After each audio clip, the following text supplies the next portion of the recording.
It began on a quiet autumn morning in a small French village near Reims.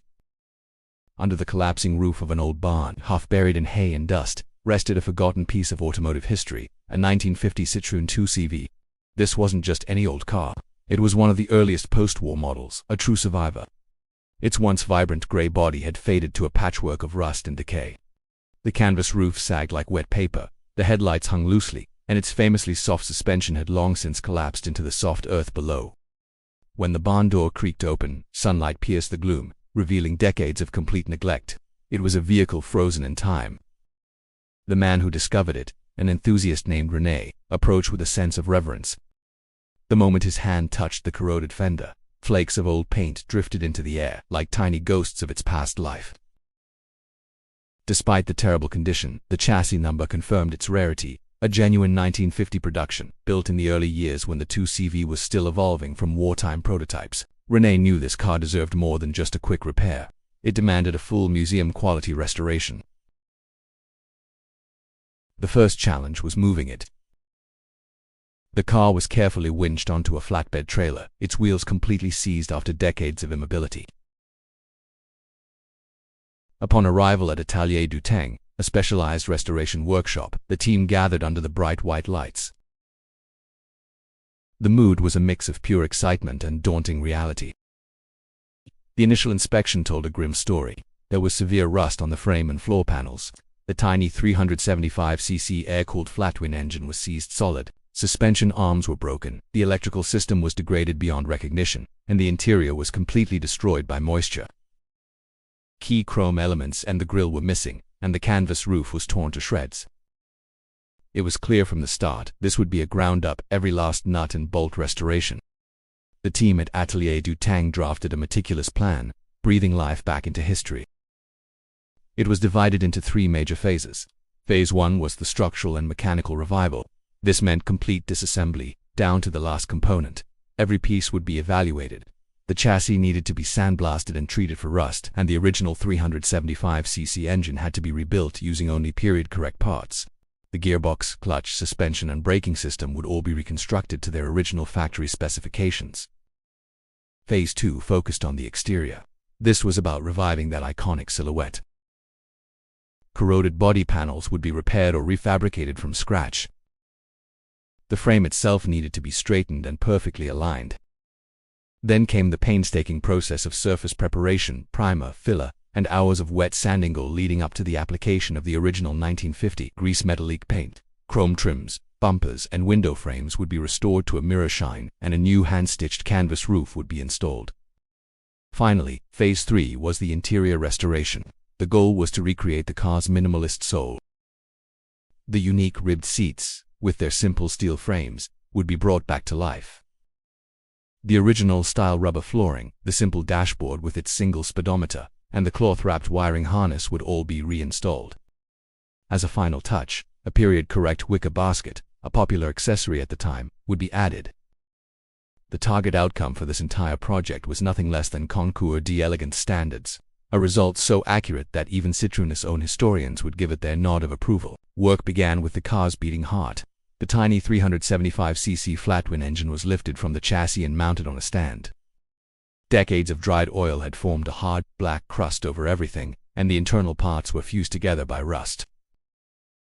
The disassembly was slow and careful. Pistons, cylinders, crankshaft, and camshaft were all removed.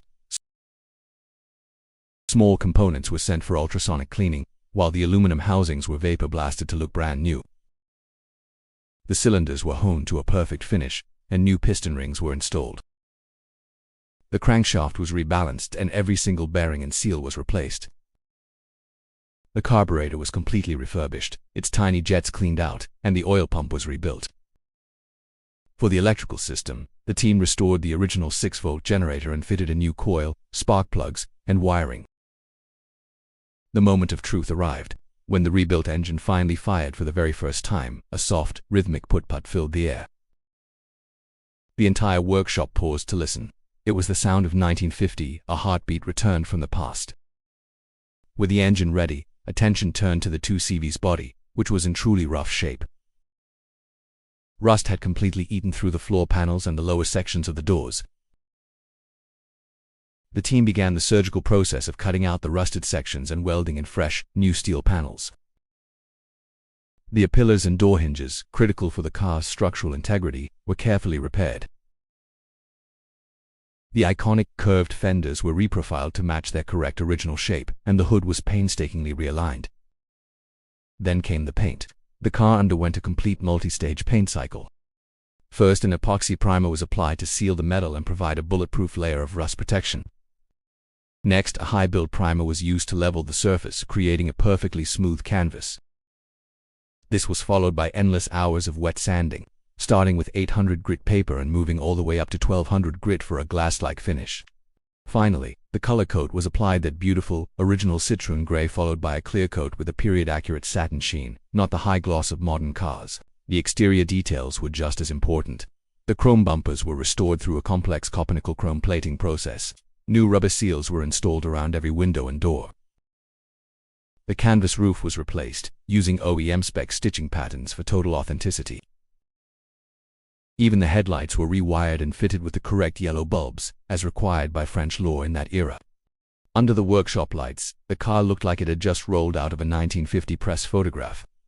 Now it was time to restore the soul of the 2CV, its simple, charming cabin. The interior represented the car's entire philosophy of minimalist, functional design. The first task was the seats. The metal frames were stripped, derusted and repainted. The unique springs were retensioned to provide that famous bouncy ride. Then, the seats were upholstered in a beautiful gray striped fabric, sourced from a specialist supplier who still produces it to the original specifications. The dashboard and controls were next. The original single-dial speedometer was delicately restored, its needle ready to dance once more. The large, thin steering wheel was repainted in a classic ivory epoxy. The simple ignition switch and choke lever were rebuilt to function like new. A brand new cloth-wrapped wiring harness was carefully installed throughout the cabin, looking exactly as it would have in 1950. The details made all the difference. A new rubber floor mat, created from a mold of an original, was fitted. The simple door panels were rebuilt with hardboard and vinyl, and the window latches were polished to a soft shine. The rear seat, a simple bench, was refabricated using historical blueprints. As a final, nostalgic touch, the optional wicker basket was added in the back. The interior had regained its charming simplicity, airy light, and unmistakably French. After 9 long months of passionate, dedicated work, the moment everyone had been waiting for arrived. The restored 1950 Citroën 2CV rolled out of the workshop and into the light of day. The early morning sunrise reflected softly off its perfect gray paint as the little engine hummed its gentle, distinctive tune. Every single detail, from the precise stitching of the canvas roof to the authentic tone of the 375cc engine, echoed Ija Wooling when Rene, the man who found this forgotten treasure, took the wheel for its first test drive. He wasn't just driving a car. He felt as if he was stepping back into post-war France, a time when the 2CV symbolized hope, practicality, and a new sense of freedom for an entire nation. This project wasn't merely a restoration. It was a resurrection. It was a roll-in, tribute to one of the most iconic and beloved vehicles in all of automotive history, a legend brought back to life. Thanks for watching our journey to save this incredible piece of history. If you enjoyed seeing this tin snail get a new lease on life, be sure to like, subscribe, and hit that notification bell so you don't miss our next project. See you then.